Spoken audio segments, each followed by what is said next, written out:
मरसिया खानी के फ़राइज़ अंजाम दे रहे थे जनाब मोहसिन अली मासूमी साहब। मैं ख़तीब मजलिस को बुलाने से पहले सिर्फ एक जुमला कहना चाहूँगा कि आप सब मुश्ताक़ ज़ियारत इमाम असर रहते हैं।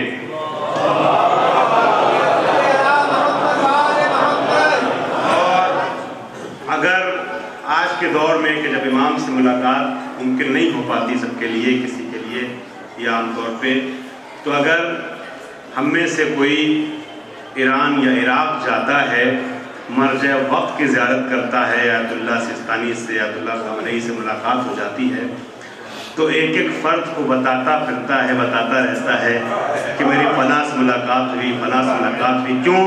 इसलिए कि ख्वाहिश तो इमाम से मिलने की है। इमाम से मुलाकात नहीं हो पाती तो नायब इमाम से मिलकर तसल्ली हो जाती है।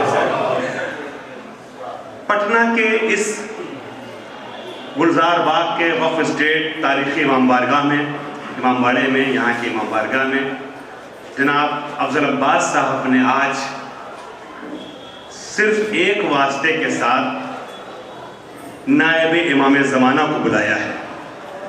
मेरा जुमला बहुत से लोगों तक नहीं पहुँचा है, लेकिन पहुँच जाएगा। हिंदुस्तान की सरजमीन पर नुमाइंदे मरजे वक्त, वकील आलम दौरां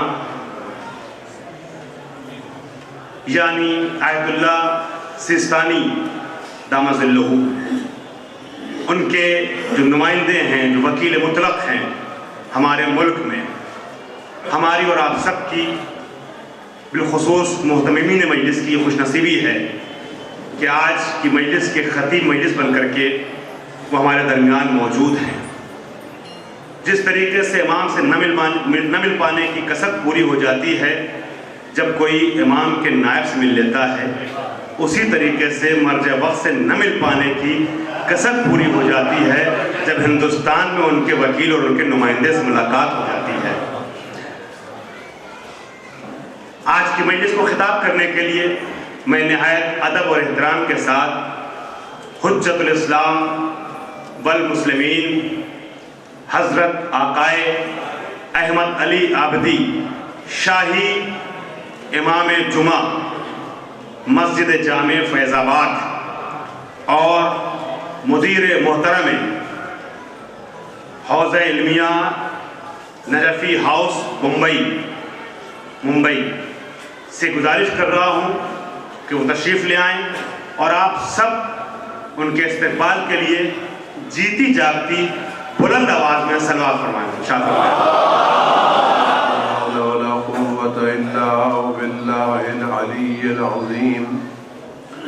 औज़ु बिल्लाहिस्समीइल अलीम मिनश्शैतानिर्रजीम बिस्मिल्लाहिर्रहमानिर्रहीम अल्हम्दुलिल्लाहिल वाहिदिल अहदिल फर्दिस समद अल्लज़ी लम यलिद वलम यूलद वलम यकुल लहू कुफुवन अहद वस्सलातु वस्सलामु वत्तहिय्यतु वल इकराम अलल बशीरिन नज़ीर अस्सिराजिल मुनीर अत्तूरित ताहिर अद्दुर्रिल फाखिर अल अलमिज़ ज़ाहिर अल मंसूरिल मुअय्यद अर रसूलिल मुसद्दद सय्यदना व नबियना बिल क़ासिम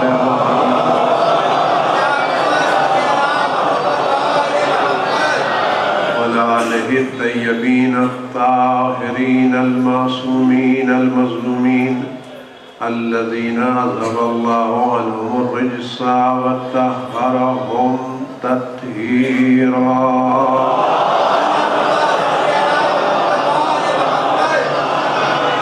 सिय्यमा अला बक़िय्यतिल्लाहि फ़िल आलमीन व ख़ातिम अइम्मतिल मासूमीन अल-कहफ़िल हसीन व ग़ियासिल मुस्तर्विल मुस्तकीन मलजइल हारिबीना व इस्मतिल मुअत्तसिमीन अरवाहुना व अरवाहुल आलमीन लतुराउ बिमक़दमिही फ़िदा अज्जलल्लाहु तआला फ़रजहुश शरीफ व वल्लानतु दाइमतुल बाक़ियतु अला आदाइहिम व क़तलतहिम व ग़ासिबि हुक़ूक़िहिम व शाकीन फ़ीहिम वल मुनहरिफ़ीन अन्हुम अजमईन। अम्मा बाद फ़क़द क़ाल अल्लाहु हकीम फ़ी किताबिहिल करीम अऊज़ु बिल्लाहिस समीइल अलीम मिनश शैतानिर रजीम। बिस्मिल्लाहिर रहमानिर रहीम। व क़ज़ा रब्बुका अल्ला तअबुदू इल्ला इय्याहु व बिल वालिदैनि इहसाना। सल्लल्लाहु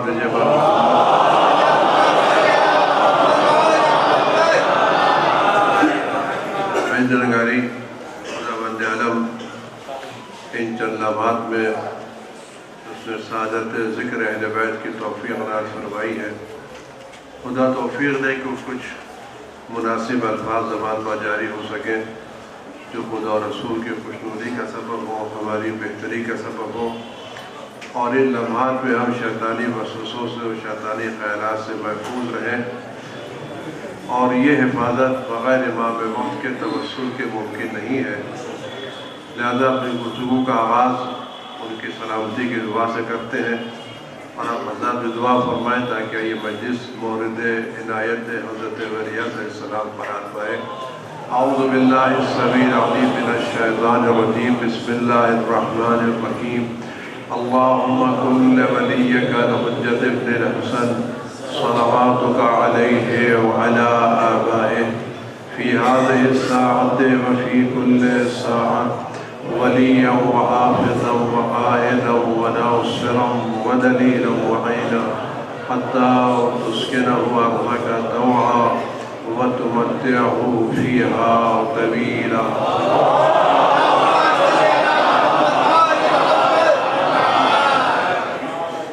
अज़ीज़ान गिरामी, खुदावंद आलम इरशाद व क़ज़ा रब्बुका अल्ला तअबुदू इल्ला इय्याहु व बिल वालिदैनि इहसाना। आपके रब का ये हतमी फ़ैसला है कि बस अल्लाह की इबादत करो और अपने वालिदैन के साथ एहसान और अच्छे तरीक़े से पेश करो। खुदावंद आलम ने अपनी इबादत के साथ वालिदैन के एहसान का तज़किरा फरमाया है। इसका मतलब है जिस तरह हम पर खुदा की इबादत वाजिब है, उसी तरह से वालिदैन के साथ उसने सलूक भी वाजिब है। और जिस तरह से हम सारी ज़िंदगी इबादत करके हक़ इबादत अदा नहीं कर सकते, उसी तरह सारी ज़िंदगी खिदमत करके वालिदैन का हक़ अदा नहीं कर सकते। आज हम जिस लायक भी हैं ये वालिदैन की बिना पर। आज हम अपने पैरों पर खड़े हो गए हैं, लिहाजा हमें एहसास नहीं है कि हमने वालिदैन ने हमारे साथ क्या किया। आज जो कुछ भी हमारे पास है वो सब हमारे वालिदैन की खिदमतों का नतीजा है, और उसमें बहुत बड़ा एहसान हमारी माँ का है। आप यकीन जाने मैं ज़्यादा वक्त आपका नहीं लूँगा और कोशिश करूँ कुछ बातें आप खिदमत में गुजारिश कर सकूँ। माँ का दर्जा बहुत ज़्यादा बुलंद है, और माँ ने हमारे साथ जो काम किया है और जो एहसान किया है उसको ज़िंदगी भर कोई भुला नहीं सकता। आप यकीन जाने कि अगर हमारी वालिदा ने अपने किरदार को बचा के न रखा होता तो आज हम शरीफों में बैठने के लायक न होते।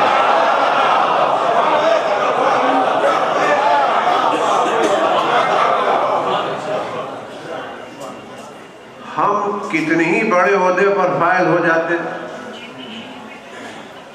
हम कितने ही बड़े ताजिर और सरमायादार हो जाते, हम कितने ही बड़े बादशाह हो जाते, लेकिन हम शरीफों में बैठने के लायक न होते। और एक बात और बड़े अदब से कर रहा हूँ, अगर वालिदा ने हमें न बचाया होता और अपने किरदार को न संभाला होता, हम 2 रकत नमाज के भी लायक नहीं थे। अगर किसी ने हमको नमाज पढ़ने की सलाहियत दी है तो वालिदा के किरदार की हिफाजत है, जिसने को मेहराब में पहुंचाया। वालिदा के किरदार ने मेहराब में पहुंचाया है और वालिदा की तरबियत ने हमको जन्नत तक पहुंचाया। अगर आज हम अपने दिल में अली की विलायत महसूस कर रहे हैं तो ये एहसान है हमारे वालिदा के किरदार का। ये दौलत विलायत सदका है हमारी वालिदा के किरदार का। आज हमारी वालिदा ने हमको इस मंजिल तक पहुंचाया है और जो कुछ हमारे पास है हमारे वालिदैन की पाकीज़गी का नतीजा। इसीलिए इस्लाम ने जब शादी की बात की का देखो, जब अपने नौजवानों की शादी तलाश करने के लिए जाओ तो न माल देखो, न जमाल देखो, न दौलत देखो, न इख्तिदार देखो, देखो तो ईमान देखो, किरदार देखो, अखलाक देखो। क्यों? न माल मुंतकिल होता है, न जमाल मुंतकिल होता है, किरदार मुंतकिल होता है, ईमान मुंतकिल होता है, अखलाक मुंतकिल होता है। कितनी ऐसी हैं कि जो साहिब जमाल थी बीमारियों ने बदशक्ल कर दिया। कितने ऐसे थे जो साहिब माल थे, हालात ने फ़कीर कर दिया। लेकिन बीमारी और फ़कीरी के बाद अगर किसी ने घर में सुकून को बाकी रखा तो किरदार ने बाकी रखा, ईमान ने बाकी रखा, अखलाक ने बाकी रखा। आज घर में अगर सुकून है तो सुकून दीवारों से नहीं मिलता, पत्थरों से नहीं मिलता, घरों में एसी लगाने से नहीं मिलता, अच्छे लिबास पहनने से नहीं मिलता, सनदों से नहीं मिलता, इनामात से नहीं मिलता। सुकून मिलता है दिल के मिलने से। जब दिल मिलता है तो सुकून मिलता है। जब दिल मिलता है तो सुकून मिलता है। और दिल कब मिलेगा? जब उसमें ईमान होगा। दौलत दिलों को बांटने का नाम है, ईमान दिलों को जोड़ने का। इक़्तिदार शिकायत का नाम है, अखलाक मुसीबतों पर सब्र करने का नाम है।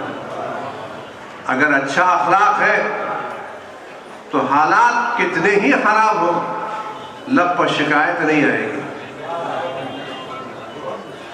आप गौर करें आज के हालात में, जो हालात बिगड़ते चले जा रहे हैं और रोज़ाना हमारे क्या फैमिली मसाइल बढ़ते चले जा रहे हैं।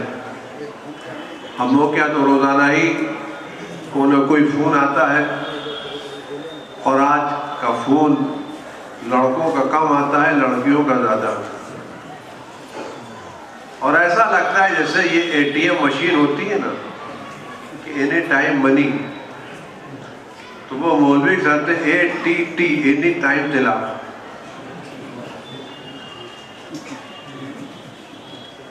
हमको फोन करते हैं ATT एनी टाइम दिला। फोन किया, मौलाना शौहर सता रहा है, मुझे अभी दिलाप चाहिए। और ऐसा लगता है कि हम लोग फार्म लिए बैठे हैं, खाली नाम लिखने की देर है। वजह क्या है? हमने सीरत ज़हरा नहीं सीखी,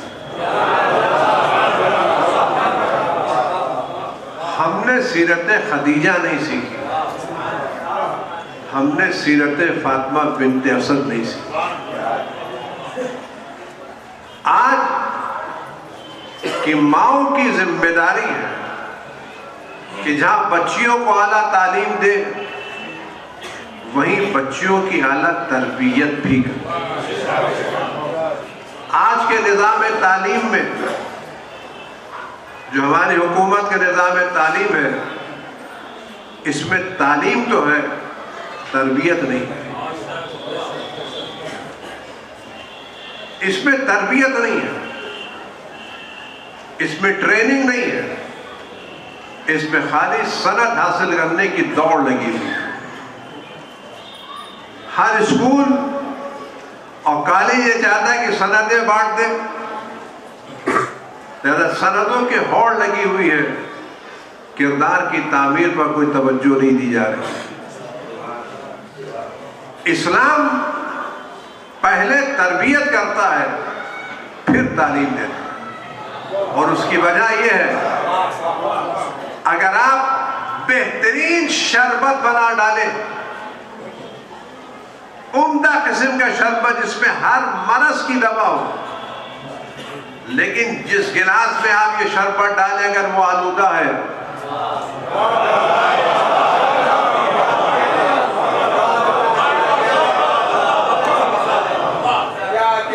बेहतरीन शरबत बनाए, इसमें वाकई बीमारियों का इलाज हो, दिल का सुकून हो, नफ्स की राहत हो, लेकिन गिलास आलूदा हो तो क्या असर करेगा? नहीं करेगा। अगर चाहते हैं ये शरबत असर करे तो गिलास की आलूदगियों को साफ कीजिए, सर्फ को पाक कीजिए ताकि शरबत असर दिखा सके, वरना गिलास की आलूदगी शरबत की बदनामी का सबब बनेगी।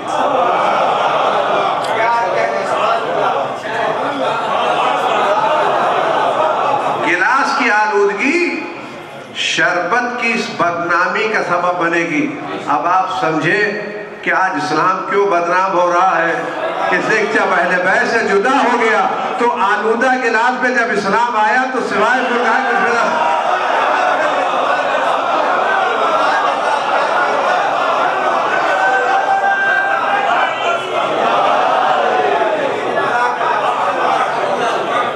एक समाज में बोला ना,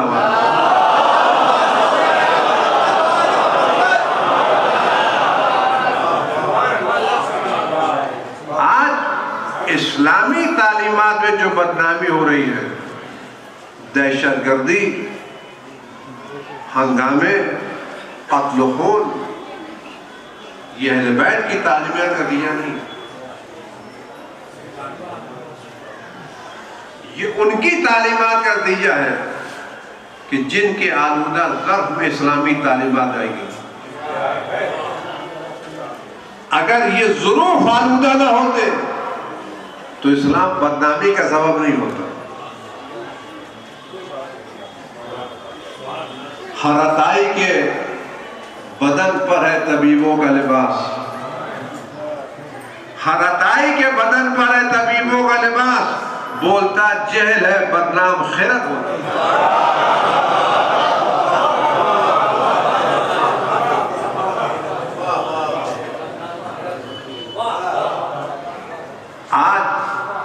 अहले बैत के दर्द से दूर होने का नतीजा क्या मिला? इस्लाम के इसलिए जब खुदा बंदे आलम ने अपने अजीम तरीन पैगंबर को भेजा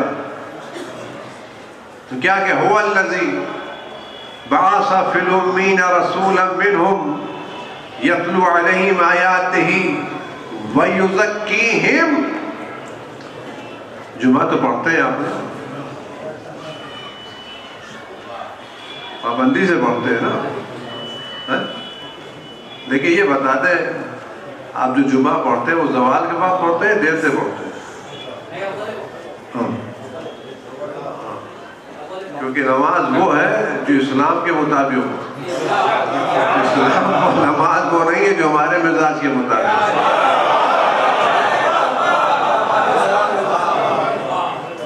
तो हुवल्लज़ी बअसा फिल उम्मीना रसूलन मिनहुम यतलू अलैहिम आयातिही व युज़क्कीहिम व युअल्लिमुहुमुल किताब। अल्लाह वो है जिसने उम्मीन में से मक्के वालों से रसूल भेजा, आयात इलाही की तरफ। युज़क्कीहिम पहले उनको पाक कर, व युअल्लिमुहुम फिर उनको तालीम देता है। तज़किया पहले है, तालीम बाद में है। पहले पैगंबर ने मुश्रिकीन के दिलों को शिर्क से पाक किया, कुफ्र से पाक किया, फिर तौहीद की दावत दी। आप कलमे की नज़ाकत को देखें। कलमे में ये नहीं कि अल्लाह एक है, कलमा यहाँ से शुरू करता ला इलाहा, कोई खुदा नहीं है, इल्ला बाद में एतराफ तौहीद बाद में है, इनकार कुफ्र और शिर्क पहले है। यानी पहले अपने दिल को दूसरे खुदाओं की मोहब्बत से पाक कर लो, तब तौहीद का इकरार करो। जब तक अपना तुम्हारा दिल गैर खुदाओं की खुदाई से पाक नहीं होगा, उस वक्त तक तौहीद का मजा नहीं आएगा। यानी पहले तबर्रा कर लो, फिर तवल्ला की तरफ आने की कोशिश। पहले लोगों का इनकार करो, फिर खुदा का मजा लो, वरना जब तक दिल शिर्क व कुफ्र से पाक नहीं होगा, उस वक्त तौहीद का मजा नहीं आएगा। तो जब तक दिल आलूदियों से पाक नहीं होगा, उस वक्त तक तालीम इस्लाम का मजा नहीं मिलेगा। ये तज़किये नफ्स बहुत बड़ी चीज है। बीमारों का इलाज दवाओं से हो सकता है। बुखार है, क्रोसिन खा लीजिए। इन्फेक्शन हो गया है, एंटीबायोटिक ले लीजिए। इन सब बीमारियों के इलाज आसान है, लेकिन दिल की बीमारियां ये आसान नहीं, लेकिन मुश्किल भी नहीं है, बशर्ते कि तबीब सही होना चाहिए। अगर डॉक्टर सही है तो ये खुराक में ठीक कर देगा, और अगर तबीब सही नहीं है तो खुदा बंदे आलम ने हमारे दिल के इलाज के लिए 14 तबीब दिए हैं, और उन तबीबों में से एक तबीब आज भी जिंदा है।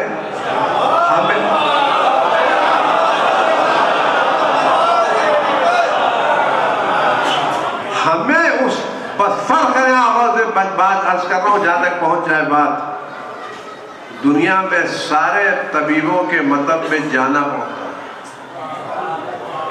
फीस देना पड़ती है, लेकिन ये तबीब रूहानी वो है जिसके मतलब में जाना नहीं पड़ता, घर में बैठ करके दिल लगाना पड़ता है। और ऐसा है कि जिसको इलाज करने के लिए लेबोरेटरीज के रिपोर्ट की जरूरत नहीं है, वो देखेगा, मर्ज को पहचान लेगा, और एक नजर में ऐसा बदलेगा कि हुर को जहन्नम से जहन्नत की तरफ ले आएगा, ज़ुहैर इब्न क़ाइम को तब्दील कर देगा। तो आज के ज़माने में तरबियत की बहुत ज़्यादा ज़रूरत है, और ख़ासकर इस सोशल मीडिया के ज़माने में। आप यकीन जानिए, कल के दौर में तरबियत आसान थी, आज के दौर में तरबियत आसान नहीं। कल तरबियत आसान थी, ऐसे ही सोशल मीडिया नहीं थे, किसी के हाथों में शैतान नहीं था।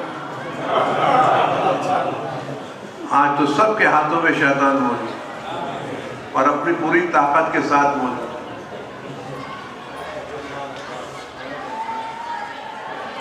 सबके घर मौजूद है, और बच्चे ज्यादा इससे आशिक हैं। बूढ़े कम, बच्चे ज्यादा आशिक। तो अब ऐसे शैतान की मौजूदगी में अपने बच्चों की तरबियत आसान काम नहीं है, लेकिन हम अपने बच्चों को छोड़ भी नहीं सकते, आजाद भी नहीं कर सकते। और मैं बड़े अदब से अर्ज करना चाहता हूँ, देखिए ये औलाद बड़ी अजीब चीज है, इसका बचपने से ख्याल रखें तो ठीक है, बड़े होने के बाद अगर बिगड़ गई तो वालिदैन में बड़ी तकलीफ होती है।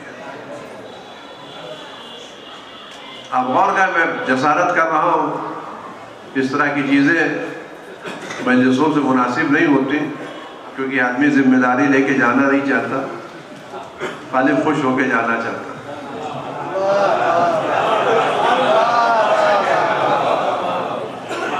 अगर आज हम आपने बचपने से अपने बच्चों को तवज्जो नहीं की, बच्चा जवान हो गया और बिगड़ गया, तो उसका किरदार, उसके आदाब, उसके अखलाक, उसकी आदतें हमें चैन से रहने नहीं देती, मोहब्बत घर से निकालने नहीं देती। मैं जुमला अर्ज कर रहा हूं, मोहब्बत घर से निकालने नहीं देती, आदतें चैन से सोने नहीं देती। तो वालिदैन जाए तो कहां जाए, क्या करें? खबरें सुनते हैं, तकलीफ होती है, घर से निकाल नहीं सकते, नींद उड़ जाएगी, खुद चैन से सो नहीं सकते। है ये तकलीफ नहीं, लेकिन इसको कौन सुधारे? इसको मां सुधारे। इस्लाम में सुधारने का काम विलादत के बाद से शुरू नहीं होता। आप भी अच्छी फसल बोने के लिए बीज के साथ साथ अच्छी जमीन तलाश करते हैं।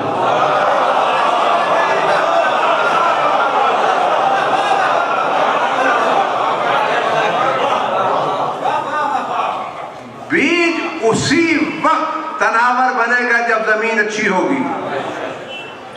बंजर जमीनें बीज को जला देती हैं, खराब जमीनें फसल अच्छी नहीं देती। और जब भी कोई किसान अपनी जमीन में अच्छा बीज बोता है तो जमीन में उससे पहले जो खशो खाशाक होते हैं, जो घास होती है, उससे जमीन को साफ करता है, तब बीज बोता है। खशो खाशाक से भरी हुई जमीन में कोई बीज नहीं बोता। तो जब हम एक गेहूं का दाना गंदी जमीन पर डालने के लिए तैयार नहीं है, तो क्या अपना वजूद किसी गंदी जमीन के हवाले करते हैं?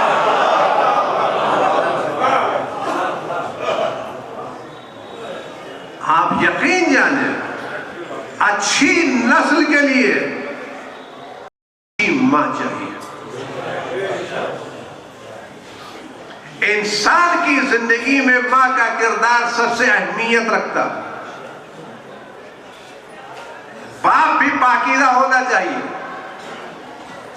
उसको भी शरीफ होना चाहिए, लेकिन उससे ज्यादा मां को शरीफ होना चाहिए। क्यों?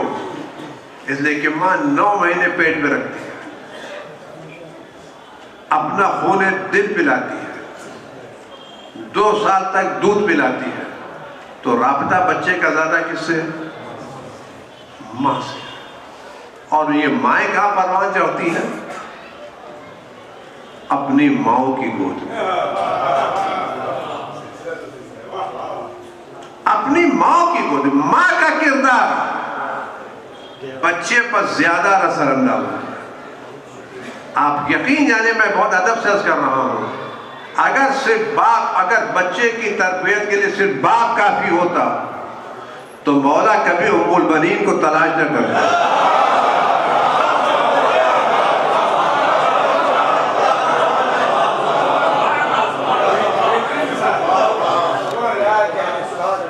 कि अली से ज्यादा दुनिया में बहादुर कौन था?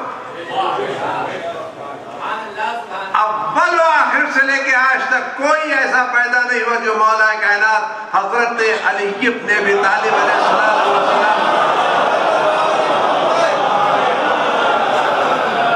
कोई अली से पढ़ के बहादुर नहीं है।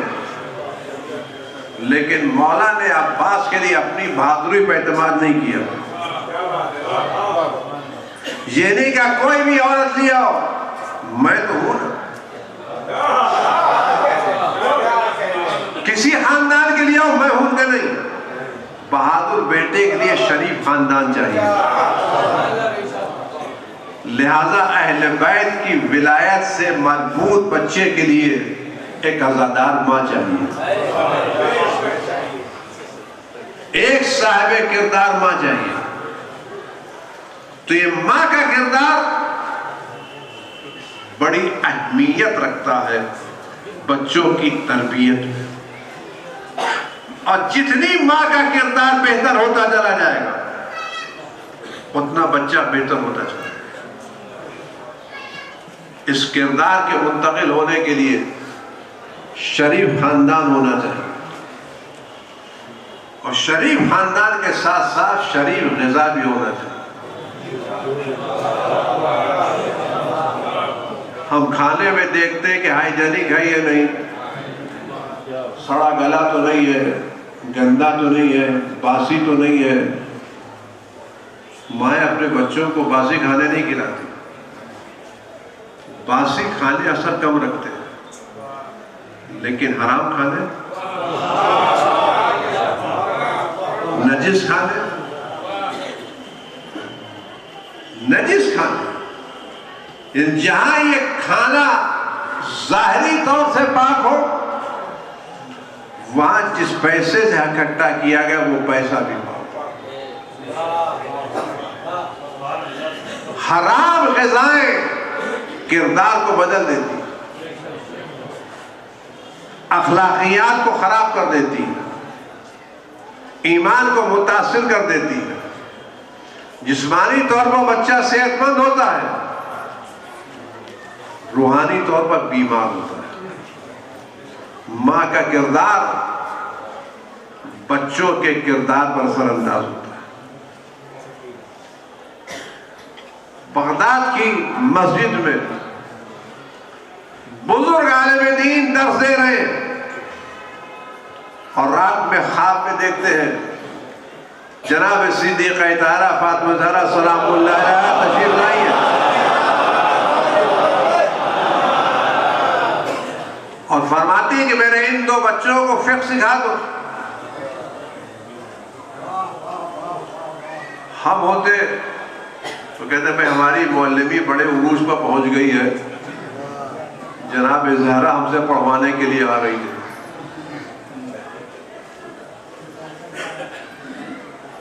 हमारे उस्ताद फरमाया करते थे जब कोई आदमी कभी भूले से नमाज पढ़ता है तो ये सोचता है कि मलाइका उसके पीछे पड़ रहे हैं।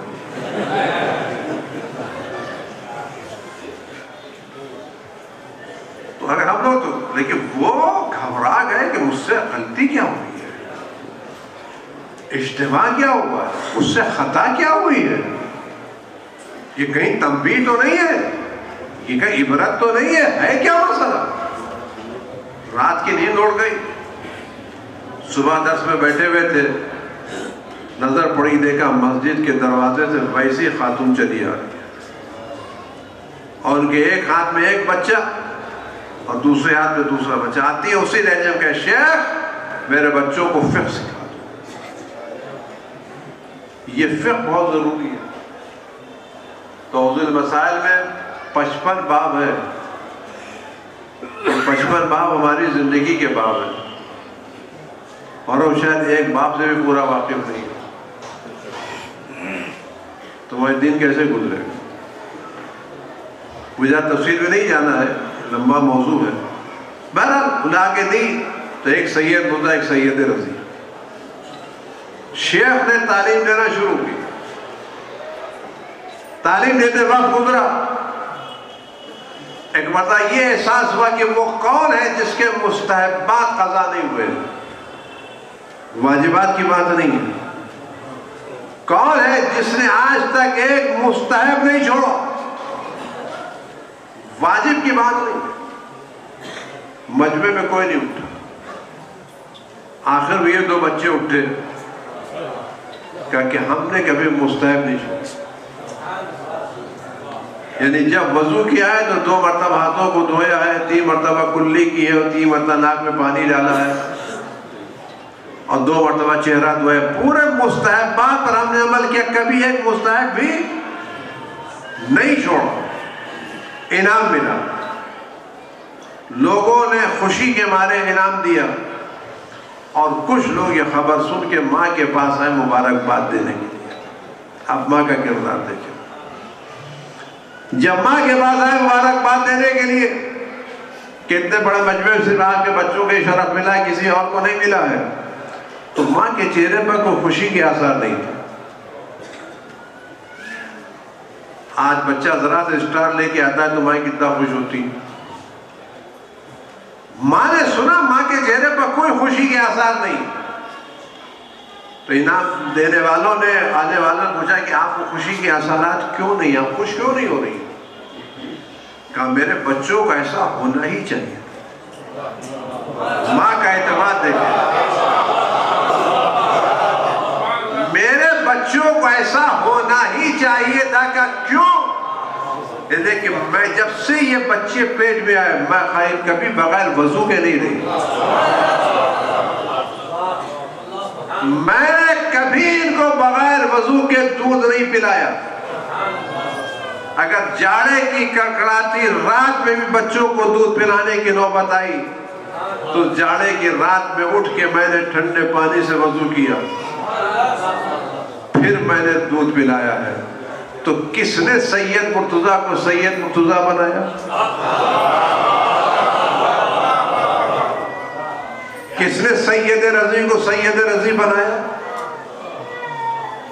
माँ के लिए। तो माँ की तरबियत बहुत ज्यादा अहमियत रखती है, और खासकर आज के दौर में जो नया सिस्टम एजुकेशन का है, इसमें एक मसला मुश्किल ये है कि लड़कियों को वक्त कॉलेज में इतना ज़्यादा लग जाता है कि अब तरबियत का मौका मिलता नहीं है।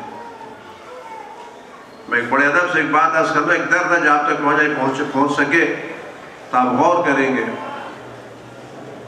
कि BA हुआ, MA हुआ, ग्रेजुएट हो गया, अभी लड़की का इम्तिहान पास हुआ था कि शादी हो गई, तो तरबियत का मौका मिला। और एक बड़ी मुश्किल जो आज के ज़माने में है वो हमारी इंडिविजुअल फैमिली है। पहले ज्वाइंट फैमिली थी, ज्वाइंट फैमिली थी, उसमें चची थी, ममानी थी, बड़े अब्बा थे, बड़ी अम्मी थी, मुख्तलिफ लोग रहते थे।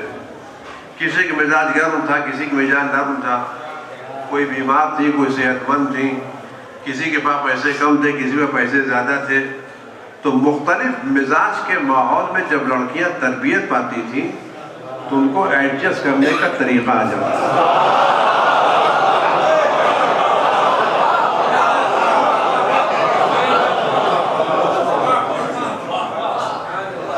वो देखती थी कि हमारी माँ अपनी भाभी के साथ कैसे पेश आती है, अपनी जेठानी के साथ कैसे पेश आती है, अपनी देवरानी के साथ कैसे पेश आती है, अपने देवर के साथ कैसे पेश आती है। तो लड़की खुद ब खुद ऑटोमेटिक तौर पर मुख्तलिफ मिजाज में ढल जाती थी। अब का माहौल क्या है? अकेले हम, हमारे फैमिली, हमारा परिवार, हम दो, हमारे दो, और जो कुछ करकसर थी वो नई मीडिया निकाल दी है। कल टेलीविजन नहीं था, रेडियो नहीं था, तो जब घर में माँ बेटी बैठती थी तो इस खानदान के तस्करे, उसके तस्करे, इसके तस्करे, उसके तस्करे, तो एक फैमिली गैदरिंग होती थी।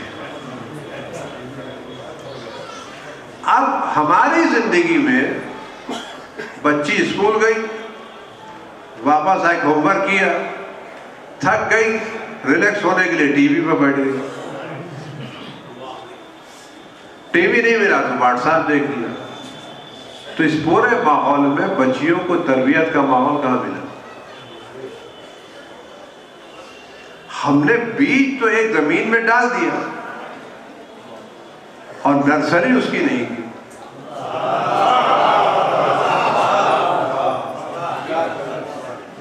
उसको खाद देते रहे, पानी देते रहे। अब जब वो बड़ा हो गया तो उसकी शाखें जब इधर उधर निकली तो अब वो मोड़ी नहीं जा सकती थी और काटने की हिम्मत नहीं थी।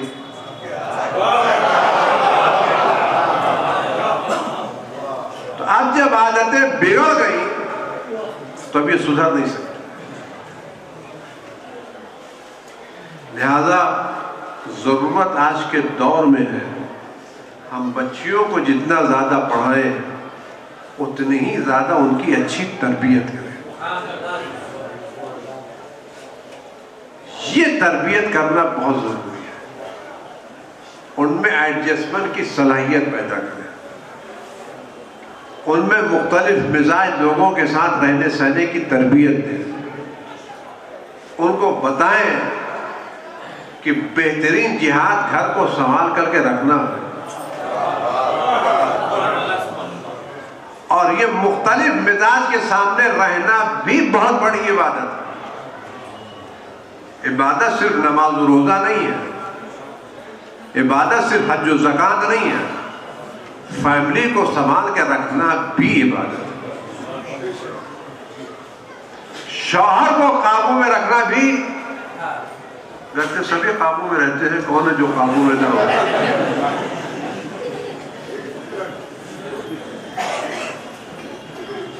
क्योंकि हम दिल की भड़ास घर में नहीं निकाल पाते, लिहाजा बाहर आके अकड़ लेते हम इतने बड़े हैं। कोई ऐसा नहीं है जो कहे कि मैं जरा घर में सीना तान के, और शराफत उसी में है और इसी का आप बरकरार रखिए। सबका रिमोट कंट्रोल किसी और के हाथ में है। लेकिन बहरहाल ये तरबियत बहुत जरूरी है और इस तरबियत के लिए हम अकेले ना काफी है। जो मैं जुमला हफ्ज करना चाह रहा हूँ बड़ी अहमियत देता हूँ, हम अकेले ना, हम लिबास तैयार करा सकते हैं, स्कूल में पढ़ा सकते हैं, फीस दे सकते हैं, लेकिन दिलों को तरबियत करना हमारे बस की बात नहीं है। और अखलाक दिल से निकलता है, किरदार अंदर से निकलता है, बिहेवियर अंदर से निकलता है। तो दिल की तब्दीली हमारे बस की बात नहीं है, लेकिन खुदा ने एक ऐसा इमाम रखा है जो दिलों पर काबू रखता है, हुकूमत रखता है, बदलने का तरीका जानता है। आप यकीन जानिए, मैं बड़े अदब से अर्ज कर रहा हूं, आप अपने बच्चों की तरबियत में अपने इमाम वक्त से तवस्सुल करें और खुदा से कहे, परवरदिगार जहां तूने मुझे औलाद दी है, मुझे तौफीक दे तेरे वली के सहारे इसकी तरबियत कर सकूं। हम अपने बच्चों के दिल पर तक़वियत काबू नहीं रखते, लेकिन इमाम वक्त वली खुदा, उसको दिल बदलने के लिए खाली एक नजर की जरूरत है, एक तवज्जो की जरूरत है। हम अपने इमाम से चीजें नहीं मांगते। मैं बड़े अदब से अर्ज करने की बात कर रहा हूं, उसको माफ करेंगे। हमने मैं मासूमीन से वो इस्तेफादा नहीं किया जिसके लिए अल्लाह ने उनको भेजा। छोटी सी बात आज को आप खिदमत में, मेरी मजलिस में सोने की इजाजत है, गिरने की इजाजत नहीं है। सो जाइए अच्छा है, लेकिन गिरिए करेंगी दूसरे को बिल्कुल।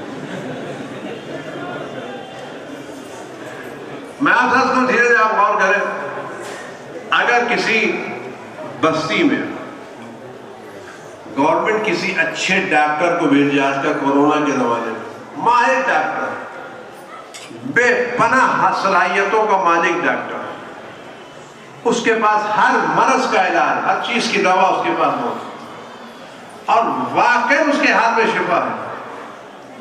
शहर में जाए, शहर वाले उसकी तारीफ करें, उसके अखलाक का तस्करा करें, उसकी बातों का तस्करा करें, जिंदगी के सारे मसाइल उससे मशवरा करें, लेकिन उससे दवा न लें।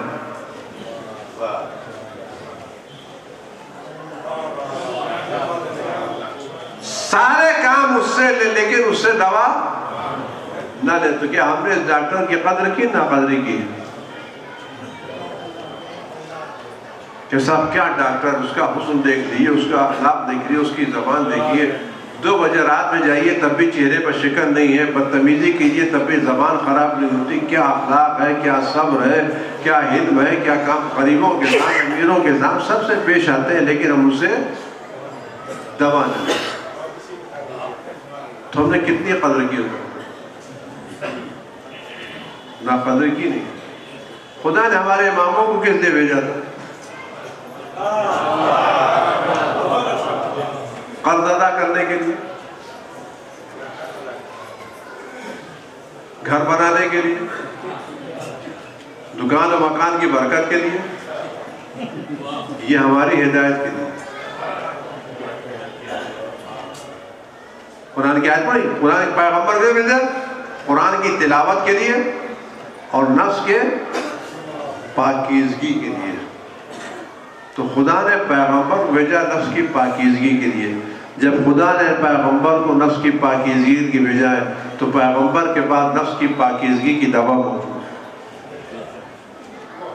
हम इमामों के पास सब कुछ तो लेके गए, लेकिन दिल लेके नहीं। हम करबला गए, जरी तो पकड़ के आए, दिल दे के नहीं आए। अगर आज हम करबला जाते और जरी के सामने खाली बैठ जाते, आप तबीब है, मैं मरीज हूं, आप तबीब है, मैं मरीज हूं। और पुराने जमाने के तबीब ऐसे होते थे जो बीमारों से हाल पूछते नहीं थे, नफ्स पर हाथ रखते थे, बीमारियां खुद बताते थे। मौला मैं बीमार हूं, मेरी बीमारियां आपको बता। न मालूम कितना हसद है, कितना तकब्बुर है, कितना गुरूर है। मेरी बुराइयां आपको मालूम है, मेरा इलाज आपके पास। आप यकीन जानिए वो हुसैन जो हमारा कर्ज अदा कर सकते हैं, वो हमारा दिल भी ठीक कर सकते हैं। और अगर हम करबला नहीं जा सकते तो किसी इमाम बाड़े में तो जा सकते हैं। किसी इमाम बाड़े की जरी के सामने बैठ जाए, मौला ये जरी आपसे मंसूब है, मैं बीमार हूं, आपके पास आया हूं, मैं अपने दर्द की दवा चाहता हूं, मैं अपने नफ्स का इसकी इस्लाह चाहता हूं। आप खुलूस से दिल से मांगिए, देखिए मिलता ही नहीं मिलता। आप मांग के तो देखिए, आप इमाम का रुजू करके तो देखिए। यह मसला सिनोसान का नहीं है, मसला दिल से लगाव रखने का। अगर तरबियत के मामले में, और आप यकीन जानिए आज हम इमाम रखते हैं दुनिया में किसी के पास नहीं। हम दुनिया में वाहिद खुशकिस्मत कौम है जो जिंदा मासूम इमाम रखते हैं। मैं बात तरबियत के कर रहा था कि आज के दौर में तरबियत बहुत ज़रूरी है, बच्चों की भी और बच्चियों की भी। ये तरबियत डांटने से नहीं होती, लड़ने से नहीं होती, तरबियत मोहब्बतों से होती है, शफ़क़तों से होती है। आप जितना बच्चों में, और आप यकीन जाने, मैं एक बात आपसे बड़े अदब से अर्ज़ कर रहा हूँ, खुदा बंदे आलम ने हर बच्चे की फितरत अच्छी करार दी है, हर को अक्ल दी है, उसकी अक्ल को उभारने की जरूरत है। ऊपर से चीज डालने के असरात कब होते हैं? आप किसी टब में पानी डाल दीजिए तो जब तक आप पानी डालते रहेंगे भरता रहेगा, धीरे धीरे खाली हो जाएगा। लेकिन अगर किसी जमीन में सोता खोल दीजिए तो निकालते जाइएगा, भरता चला जाएगा। खुदा ने अखलाक का सोता हमारे दिलों में रखा है, हमें खाली उसे उभारने की जरूरत है। मैं छोटी मिसाल आपसे दे रहा हूँ, बात अर्ज करूँ कि आमतौर से बच्चे घरों में होता है कि जब वो माँ बाप से कोई चीज़ का मुतालबा करते हैं, माँ बाप उनकी चीज़ों को पूरा नहीं कर पाते, तो लहजा बदलता नहीं बदलता, ज़बान बदलती नहीं बदलती, नाराज होते नहीं नाराज होते। किसा वालों देख कि सब चीज़ मांग रहे थे, हमको साइकिल चाहिए, नहीं मिली तो लहजा बदल गया, ज़बान खराब हो गई। अब इसके दो इलाज हैं।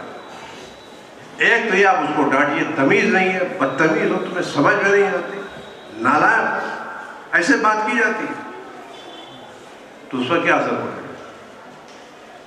अगर आप उसको ये कि तुमने कल ये काम किया, आया बताओ ये काम अक्ल के नजदीक सही था या गलत?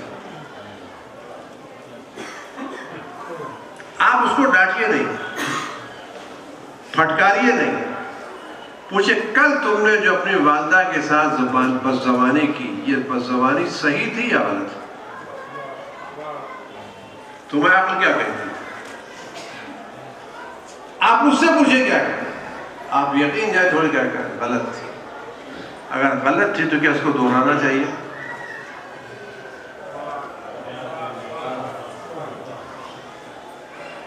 आप उसको डांटिएगा तो दिल से एहसास शर्मिंदगी नहीं होगा, लेकिन अगर आप उसकी अक्ल को उभार दीजिएगा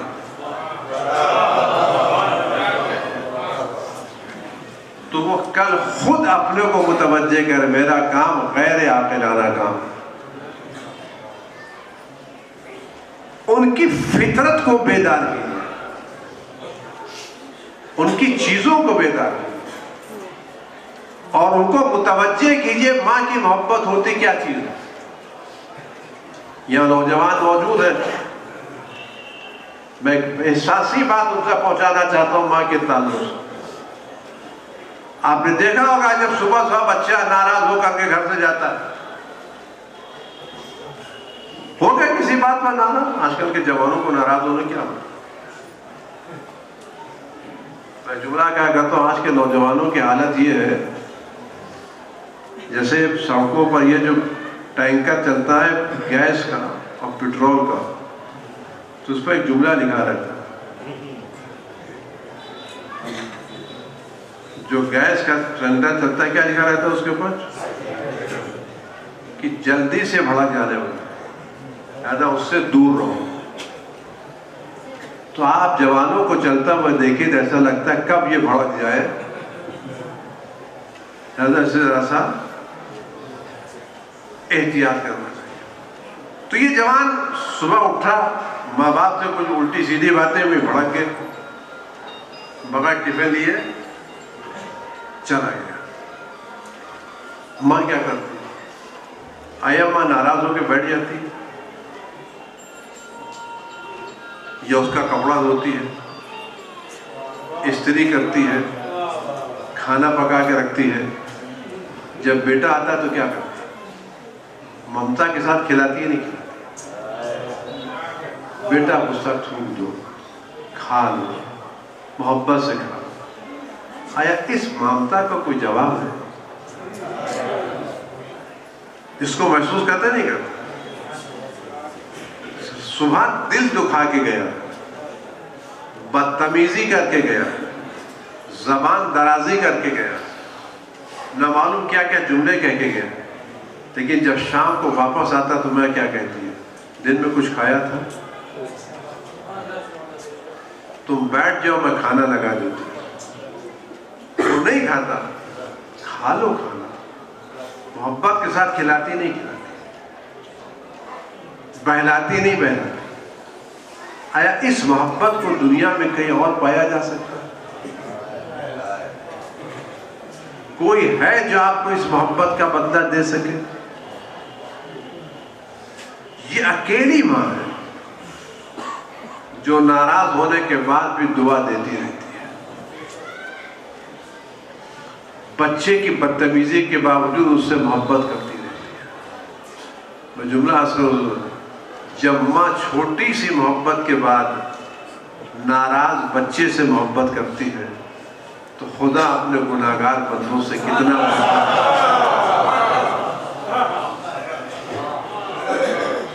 जब माँ अपने बदतमीज बच्चे से मुंह नहीं मोड़ती तो रहमान रहीम खुदा के अपने गुनाहगारों से मुंह मोड़ लेगा। कभी भी खुदा से मुंह न मोड़े। तो ये माँ है जो तरबियत देती है, माँ है जो हमें मोहब्बत देती है। और जब ये दुनिया से चली जाती है, खुदावंद आलम ने जनाब मूसा से फरमाया, ए मूसा अब जरा अपना ख्याल रखना। कहा क्यों? कहा वो रात में जो दुआ देती थी वो माँ दुनिया से चली गई। मूसा जो रात में उठ के तुम्हें दुआ देती थी वो माँ दुनिया से चली गई। माँ मूसा जरा अपना ख्याल रखे। तो माँ का दर्जा बहुत है और माँ ने वाकई बड़ी मेहनत की है, वाकई बड़ी मेहनत हमको पाला है। इतनी मेहनत माँ ने नहीं की, बाप ने नहीं की है। यहाँ सारे मर्द मौजूद हैं, आप गौर करेंगे इस मसले को, देखेंगे कि जब रात में ऑफिस से थक के आते हैं, परेशान होके आते हैं और घर में छोटा बच्चा रोने लगता है तो थोड़ी देर तक हम अपने बच्चे को बहलाते हैं, गले से लगाते हैं, लेकिन जब उसका रोना कम नहीं होता तो क्या करते हैं? लो अपने बच्चे को ले जाओ, तुम्हारा बच्चा हमारी नींद खराब कर रहा है। तो बच्चा किसके पास है? लो ये सोने नहीं देगा, लो ये मेरी नींद खराब की, लो ले जाओ अपने बच्चे को। तो हम बच्चे को माँ की गोद में देके सोने चले जाते हैं। माँ रात भर बच्चे को टहलाती रहती है, कंधे पर सर रख के उसको सुलाती रहती है। सुबह होती तो क्या जुमला कहेगी? ये कहती कि मैं रात भर जागती रही, यह कहती थी रात भर बच्चा तड़पता। क्या कहती?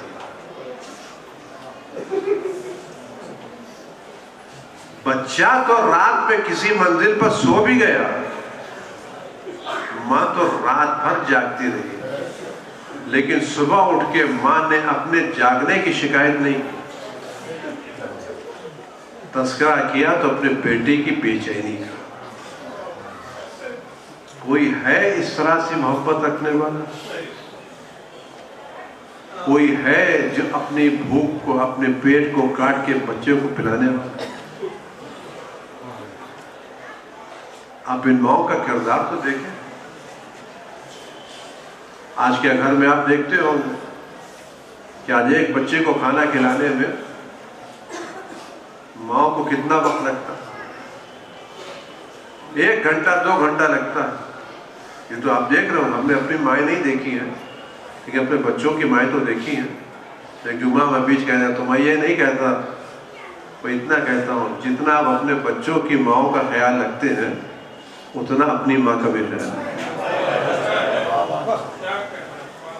लेकिन नए जमाने की पीढ़ी बच्चों की माँ का ज्यादा ख्याल रखती है। तो आप और तो करें, माँ जब खाना खिलाती कैसा वक्त लगता है? एक लुकमा लेके पूरे घर में ढूंढना पड़ता है, ये खा लो, और फिर चमचा ले दौड़ रही। कभी मोबाइल दिखाना पड़ता है, कभी टीवी दिखाना पड़ता है, कभी किताब दिखाना पड़ती है, कभी ये दिखाना पड़ता है। 2 घंटा लगते हैं एक सुबह का नाश्ता करने।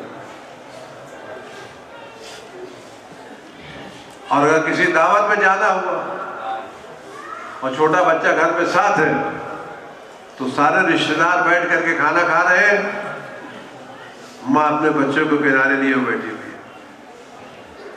और उसका कोई एहसान भी नहीं जताती, उसकी कोई मिन्नत भी नहीं रखती।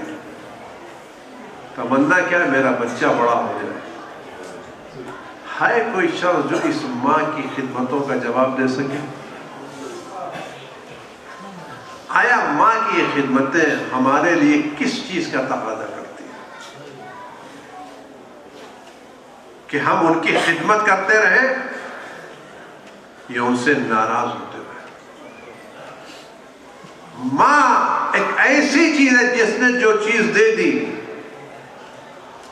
वो कोई नहीं दे सकता। ये एहसास के बाद ये चीजें कर्म होती हैं। और आप गौर करें, मैं ज़्यादा आपका वक्त नहीं लेना चाहता, लिहाजा अगर हम चाहते हैं कि हमारे बच्चे सही तरबियत याफ्ता हो तो हमें आज अपनी बच्चियों की तरबियत करना चाहिए। हमें अपनी बच्चियों की तरबियत करना चाहिए। अगर हमने एक बच्ची की तरबियत की तो पूरी नस्ल को बचाया है। ये नहीं कहता बच्चों को छोड़ दीजिए, बच्चे यकीनन तरबियत के लायक, लेकिन बच्चियां ज्यादा तरबियत की तरफ, इनकी तरबियत करें, मोहब्बत से पेश आए, इनको सिखाएं। और जितना बच्चियों की अच्छी तरबियत होगी उतना कौम आपकी आगे बढ़ेगी। तालीम याफ्ता बच्चियां ले आए, लेकिन तहजीब याफ्ता। सिर्फ बच्चियों की डिग्रियां मत देखें, पोस्ट मत देखें, उनके घर का खानदान देखें, और खासकर बच्चियों के मां का किरदार जरूर देखें। जिस घराने से आप बच्ची ला रहे हैं, देखें उस घराने की जिस गोद में ये मां बच्ची पली उसका किरदार कैसा है, उसकी जबान कैसी है, उसका अखलाक कैसा है, उसका किरदार कैसा है। ये मां का किरदार बच्चों पर असरअंदाज होता है। मैं ज़्यादा आपका वक्त नहीं लेना चाहता और बात धीरे धीरे तमाम करके 1 घंटा तकरीबन हो गया है और बात मुझे तमाम भी करना है। लेकिन मैं चाहता हूँ आप ऐसी माएँ तरबियत करें कि बच्चे ऐसे निकले कि जो करबला वालों के काम आ सके। माएँ ऐसी तरबियत करें कि जिनकी आगोश में इमाम वक्त के गुलाम तरबियत पा सके। ऐसी बच्चियां तरबियत करें कि जिनकी आगोश के परवरदा इमाम वक्त के लश्कर में शामिल हो सके। ये काम हमें करना है और अपनी कौम को आगे बढ़ा के ले जाना है। मेरे अजीजों, मेरे दोस्तों, मेरे नौजवानों, मेरी आपसे सिर्फ यह ख्वाहिश है कि आप इल्म के मैदान में आगे बढ़े। और जवान कर सकता है। मेरे जवानों, आगे बढ़ो और जनाब ज़हरा को खुश करने की कोशिश करो, हुसैन इब्न अली को खुश करने की कोशिश करो। मेरी गुजारिश हर जगह ही, आपके शहर के अंजुमनों से भी मेरी गुजारिश यही है कि आपकी अंजुमन का हर मिंबर पढ़ा लिखा होना चाहिए, हर मातमदार ग्रेजुएट होना चाहिए। आपके अंजुमन की फिक्र ही होना चाहिए हमारी अंजुमन का कोई बच्चा जाहिल नहीं रहेगा। हमारे अंजुमन का हर बच्चा ग्रेजुएट, पोस्ट ग्रेजुएट होगा। और बच्चों आगे बढ़ो। मैं जुमला अर्ज करूं और बात धीरे धीरे तमाम करूं कि अगर हम एक छोटा सा जर्रा है, मामूली सा जर्रा है, अगर ये जर्रा किसी बुलंद परवाज तायर के पैर से लिपट जाए तो कहां तक जाएगा? ये जर्रा नाचीज अगर किसी बुलंद परवाज तायर के पैरों से लिपट जाए तो कहां तक जाएगा? जहां तक उसकी परवाज होगी वहां तक जाएगा। आया इस कायनात में अहले बैत सबसे बुलंद है या नहीं है? अहले बैत इल्म में, अमल में, किरदार में, अखलाक में सबसे बुलंद है या नहीं है? तो अगर हम उसके पैरों से वाबस्ता हैं तो हमें भी बुलंद होना चाहिए। हमें भी बुलंद हो। अगर हम बुलंद नहीं हैं तो हम वाबस्ता नहीं। हम वाबस्तगी का दावा कर रहे हैं, वाबस्ता है नहीं। अगर हम अहले बैत के कदमों से लिपटे होते तो सबसे बुलंदी पर हम। आज हमें न इल्म के आयतुल्लाह सिस्तानी का पैगाम आप लोगों के लिए बार बार कि मैं हिंदुस्तान के लोगों को, जवानों को सिर्फ पढ़ा लिखा देखना नहीं चाहता। मेरी ख्वाहिश है कि हिंदुस्तान में सबसे ज़्यादा पढ़ा लिखा शिया हो। उनके जुमले, मैं चाहता हूं हिंदुस्तान का सबसे बड़ा इंजीनियर शिया हो, सबसे बड़ा डॉक्टर शिया हो। आपके शहर पटना में सबसे अच्छा डॉक्टर, सबसे अच्छा इंजीनियर, सबसे अच्छे आईटी अगर आपके कौम होंगे तो कौम लोग खुद आपके दरवाजे पर आएंगे। हमारी शनाख्त, हमारा इल्म होना चाहिए, हमारी शनाख्त, हमारा किरदार होना चाहिए। हर कॉलेज में जो बच्चा फर्स्ट आए, कॉलेज वाले कहे देखो ये अज़ादार होगा जरूर, अगर ये फर्स्ट आया है तो मातमदार होगा जरूर। हमारा मातमदार होना हमारे एक्सीलेंट होने की अलामत होना चाहिए। हमारा अज़ादार होना हमें टॉप होने की अलामत होना चाहिए। हमें आगे बढ़ना चाहिए, तब हम हुसैन का नाम लेने का हक अदा कर सकते हैं। वरना पीछे रह के हम क्यों अहले बैत को बदनामी का सबब बनाए। हमारी कोताही अहले बैत की इज्जत का सबब नहीं होगी। आपके शहर में एक बेहतरीन स्कूल होना चाहिए, और ऐसा स्कूल होना चाहिए जिससे बेहतर शहर में कोई न हो। एक अच्छा कॉलेज होना चाहिए, और ऐसा कॉलेज उससे बेहतर कोई कॉलेज न हो। तब आपकी शिनाख्त शहर में बढ़ेगी। जिस तरह आज आप अच्छे कॉलेज में दरखास्त दे खड़े रहते हैं, कल आप ऐसा कॉलेज बनाएं कि लोग आपके दरवाजे पर दरवाजे खड़े हों। आप दूसरों से भीख ना मांगे, लोग आपसे भीख मांगने के लिए आए। आप सिफारिश लेके लोगों के पास न जाए, लोग आपके पास सिफारिश लेकर के। अगर हमने ये काम कर लिया तो हम यकीनन अहले बैत की इज्जत का काम किया। हमारा स्कूल, हमारा कॉलेज इल्म के मैदान में और तरबियत के मैदान में अच्छा होना चाहिए। ऐसा स्कूल बनाए कि जिसमें तालीम भी बेहतर हो और तरबियत भी बेहतर हो। और आप कर सकते हैं, लेकिन आप यतीम नहीं हैं, आप लावारिस नहीं हैं। आप एक ऐसा इमाम रखते हैं जो जर्रे को हीरे में बदलने की ताकत रखता है, जो वसाइल फराहम करने की पूरी सलाहियत रखता है। आप काम शुरू करें इमाम के सहारे, नीयत को पाक रखें, इमाम की खातिर काम करें, वसाइल को फराहम करें। कदम आपको बढ़ाना है, हाथ उनको पकड़ना है। आप कदम बढ़ा के देखें हाथ पकड़ते ही नहीं पकड़ते। आप हिम्मत करके देखें वो साथ देते ही नहीं देते। हम क्यों अपने इस इमाम से बात करें?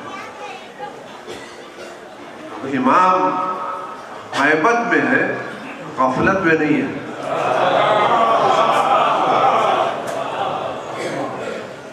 इमाम गैबत में है, गफलत में नहीं है। वो हमारी मदद के लिए तैयार है, हम उससे मदद लेने के लिए तैयार हैं। बुला के तो देखें, वास्ता करके तो देखें, उनसे रब्त करके तो देखें, उनकी उम्मत, उनके बच्चों की तरबियत के लिए कदम उठा के देखें तो सही। देखें मदद करते नहीं करते। हम अपने इस इमाम में बख्श से बात। आप कभी महसूस करें खानदान के उस बुजुर्ग को जो खानदान की सारी ज़रूरतें पूरा कर रहा हो, घर के सारे अखराजात दे रहा हो, बिजली का बिल वो दे, पानी का बिल वो दे, महीने का खाना वो दे, राशन वो फराहम करे, सब कुछ फराहम करे।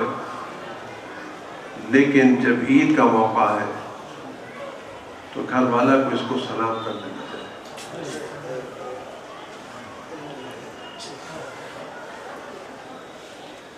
दिन में कोई उसकी खैरियत न पूछे तो तकलीफ होती नहीं होती।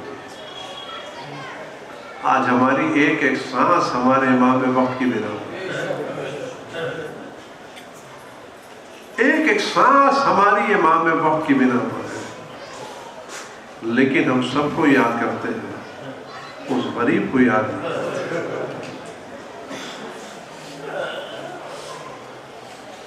वो बाप जो सफर पर चला गया है,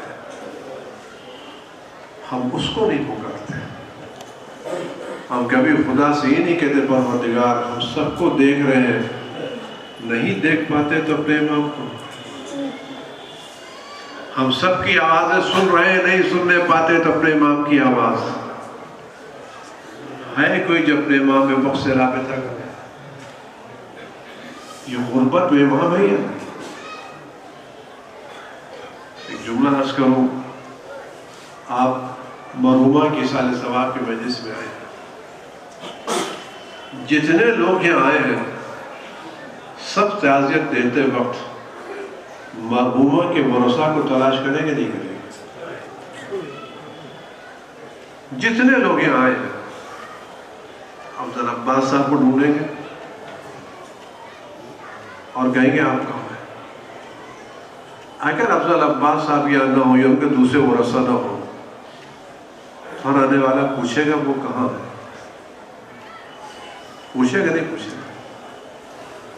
अगर किसी की इसाले सवाब की मजलिस हो और लोग आए तो हमारे पूछेगा कि मरने वाले का वारिस कहाँ है,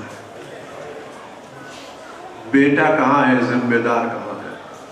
हर आने वाला उस वारिस को तलाश करेगा, ताज़ियत अदा करेगा। अज़ाए फातिमी के दिन गुजर गए, क्या ज़हरा लावारिस है?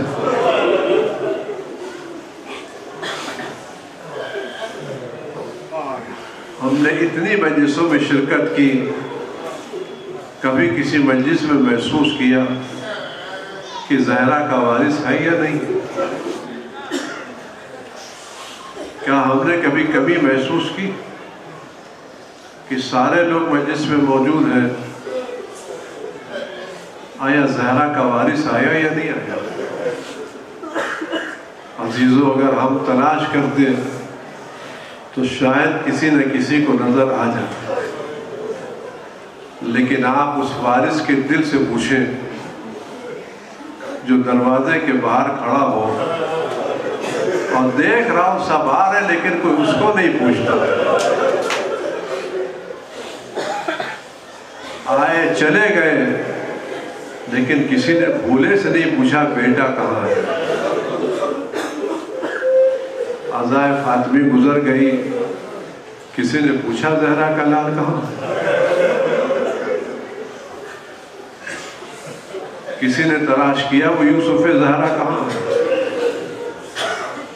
अज़ीज़ दोस्तों, ये इमाम वक्त की मजलूमी है या नहीं? इससे बड़ा मजलूम कौन होगा कि मादर गिरामी की फर्श अज़ा बिछी है और बेटा आता है, लोग पहचानते नहीं है। अज़ीज़ों, बच्चन अपने आप और सुन ले, एक माँ के इसाले सवाब की मजलिस है, जनाब ज़हरा से ऐसी माँ दुनिया में नहीं देखी।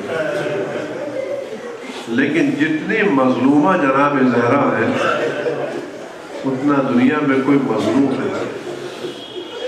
मैं चंद शुक्र अर्ज़ करूँगा और आपसे ये गुजारिश करूँगा, इन आँखों में जो आंसू भरे हुए हैं, इन अश्क भरी आँखों से एक दुआ कर दें कि ज़िंदगी में एक मजलिस ऐसी सुनने को मिले कि मिंबर के ऊपर ज़हरा का लाल हो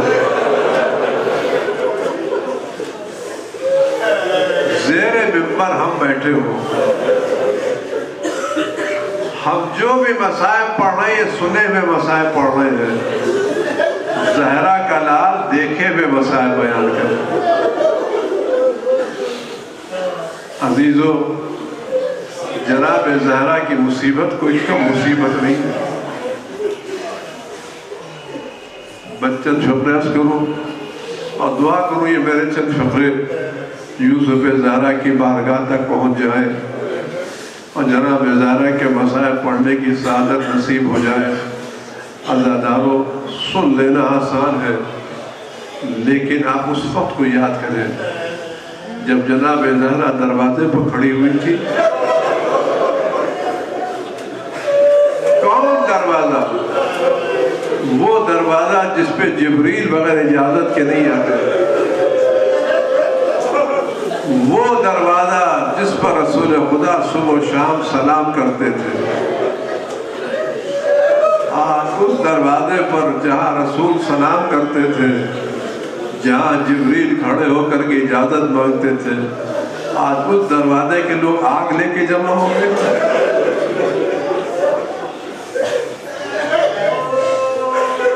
लोग आग लेके जमा हो गए। और वो ज़हरा जिसका रसूल एहतराम करते थे, जिसके लबों का बोसा लेते थे, आज उस ज़हरा के साथ लोग बदतमीजियाँ कर रहे हैं। और जनाब ज़हरा जब फरमाती क्या तुम उस घर को आग लगा दो जिसमें हसन हुसैन रहते, तो जवाब मिलता कोई हो हम आग लगा देंगे। अजीज तो गौर करें ज़हरा के दिल पर गुजरी क्या होगी। फरमाते कि सुब्बत अलैया मसाइबुल्लाह, सुब्बत अलैया मिस्न लयालिया, मुझ पर वो मुसीबतें पड़ी जो अगर दिन पर पड़ती तो तारीख रात में तब्दील हो जाते। आज़ादाना बच्चन फिक्र आप सुन लें और जनाब ज़हरा का पुरसा उनके फर्जन को दे, इमाम वक्त को दे और कहते या साहिब ज़मान, हम आपकी खिदमत में आपकी जद्द माजदा की ताज़ियत पेश करने के लिए आए हैं। चंद फिक्रे आपकी खिदमत में बरमाने ताज़ियत पेश कर रहे हैं। अज़ादार रवायतों में मिलता है, रवायतों में मिलता है कि उस ज़माने में जो दरवाजे बंद किए जाते थे तो दरवाज़ों में कील होती थी जिस पर दरवाजे लटका दिए जाते थे। कहते जब जनाब ज़हरा दरवाजे के पीछे खड़ी थी तो वो कील जनाब ज़हरा के सीने पर थी। वो कील जनाब ज़हरा के सीने के पास आती थी। इधर जनाब ज़हरा ने कहा मैं दरवाज़ा नहीं खोलूंगी, उधर लोगों ने जोर देना शुरू किया। इतना जोर से दरवाजे को ढकेला, एक तरफ दीवार थी, एक तरफ दरवाजा था, बीच में जनाब ज़हरा थी। मैंने किसी किताब में पढ़ा है, ऐसा लगता था जैसे किसी कपड़े को निचोड़ दिया गया। ऐसा लगता था जैसे किसी कपड़े को, एक तरफ दीवार, एक तरफ जनाब ज़हरा, भी एक दर और बीच में जनाब ज़हरा। ऐसा लगा वो पूरी कील आकर के जनाब ज़हरा के सीने पर लगी और इतनी जोर से धक्का दिया कि ज़हरा जमीन पर आ गई। और उसके बाद के जुमले ये थे कि जब ज़हरा जमीन पर आ गई तो ज़हरा जमीन पर थी, दरवाजा उनके ऊपर था, लोग इधर उधर से नहीं जा रहे थे, उसी दरवाजे पर उसी दरवाजे पर पैर रख करके जा रहे थे। ज़हरा पर याद कर रही थी और जो दरवाजे से जरा सा बाजू बाहर निकला था उस पर शकी ने ऐसा वार किया कि बाजू पर नील के निशानात पड़ गए। ज़हरा की पसलियां टूट गई, ज़हरा गिरने लगी।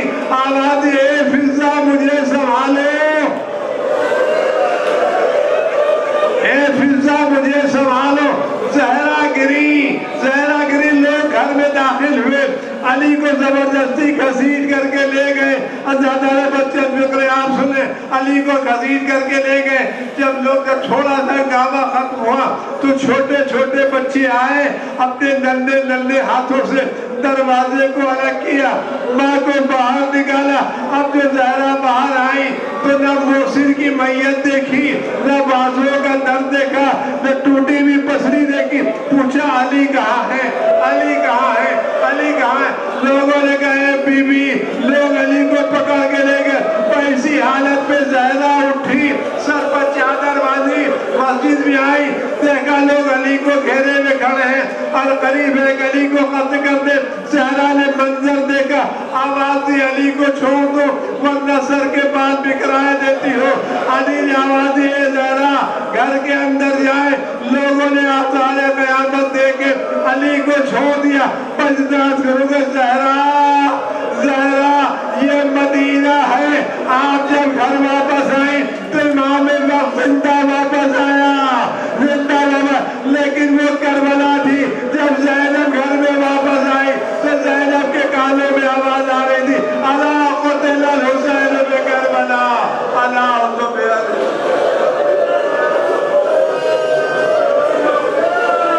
इलाही बिहक़्क़ि ज़हराए व अबीहा व बअलिहा व बनीहा वस्सिर्रिल मुस्तौदफ़ फ़ी अन तुसल्ली अला फ़ातिमता व अबीहा व बअलिहा व बनीहा वस्सिर्रिल मुस्तौदफ़ फ़ीहा बिअदलिन व आदमीन। परवरदिगार इमामत के ज़हूर में ताजील फरमा और आप मुतबला हमारे इमाम की हिफाज़त फरमा और तरह के रंज व गम अलम को वजूद मुक़द्दस से दूर फरमा। परवरदिगार इस उम्मत पर रहम फरमा, इस बीमारी को दूर फरमा, हम सब को इससे नजात मरहमत फरमा। परवरदिगार हमारे नस्ल जदीद को बेहतरीन नौजवानों में शुमार फरमा, इनको इल्म अमल के मैदान में बुलंद तरीन तरक्कियाँ नसीब फरमा, इनको इमाम वक्त के मुखलिस गुलामों में शामिल फरमा। परवरदिगार जिस मरहुमा की मर्जी से परवरदिगार के दर्जात को बुलंद से बुलंद तर फरमा। जवार इम्मे मासूमी ने जगह इनायत फरमा, उनके क़ल्ब अपने अनवान रहमत की बारिश फरमा। क़ल्ब मुक़द्दस इमाम ज़मान हुसैन आज़म खुशनूद फरमा। आप हज़ा से गुजारिश एक मरतबा सूरह अलम और 3 मरतबा फरमा के मरहुमा शाहजहाँ की